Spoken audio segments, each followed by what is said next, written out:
بعد هذه الصعقة الكهربائية اللي هنصعقوا بيها بالطريقة دي. الاختفاء الصادم. الرجالة بتتخض. واحد ملفف واحدة حوالين نفسها، لا هو بيعاملها وحش فتقدر تقول إن هو ما بيحبهاش، ولا هو عايز يكمل ويخطب ويتجوز. حاجة غريبة جدا. وهنا نقول له انت لعيب، الفيرجن دي جديدة.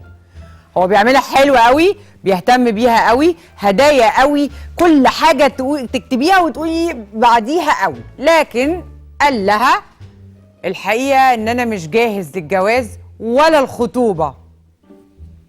هتعملي ايه سعادتك؟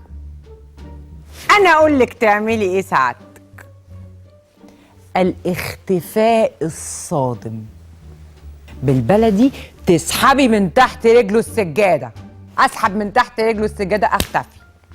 تبعتي تقولي له لو انت شايف انك غير جاهز للخطوبة والزواج، اذن زي ما انت عايز.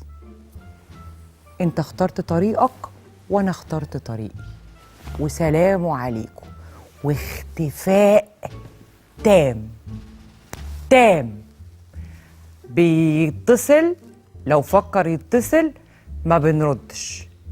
انا ما بتصلش، ما ببعتش رسائل. الاختفاء التام من جميع وسائل التواصل الاجتماعي، الاختفاء التام من الحياة، الاختفاء التام من الاصحاب او الناس المشتركة، الاختفاء التام من كل مواطن ممكن يوصل له عني كلمة او معلومة. اسحبي السجادة من تحت رجليه. الرجالة بتتخض ليه؟ لان هو متخيل ان هو ضمنك، هو متخيل ان هو خلاص وصل، هو متخيل ان هو لو راح ورجع بعد 3 4 5 6 سنين هيرجع يلاقيكي زي ما انت حبيبتي عامله كده، حاطه ايدك على خدك وقاعده مستنيه بسلامته علشان يجي ينقذك من الوحده اللي حضرتك فيها. ضامن.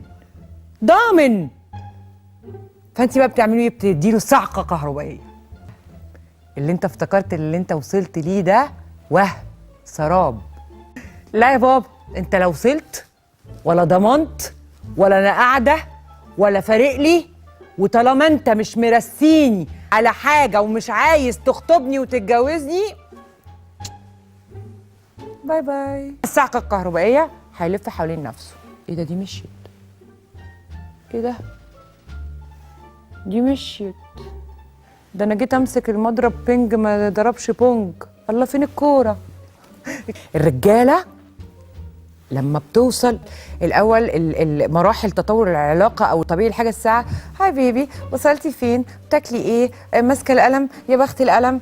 مش عارفه ايه. ونقعد لحد الساعه 3 و6 و7 الصبح نتكلم في التليفونات لحد ايه لحد ما يضمن. اول لما يضمن يبتدي يبطل يهتم، يبتدي يبطل يتكلم، يبتدي يشوفك زنانه، يبتدي يشوفك خانقه، كذابه، اوفر، حاجات بقى من دي كتير. يبتدي يطلع فيكي عيوب، يظهر عيوبك، يبتدي يغير في شكلك. ليه؟ لانه ضامن خلاص. هيعمل ايه؟ انت مضمونه. راحه فين؟ ما انت هي بتحبني. اديله الصعقه كهربائيه كده في وشه.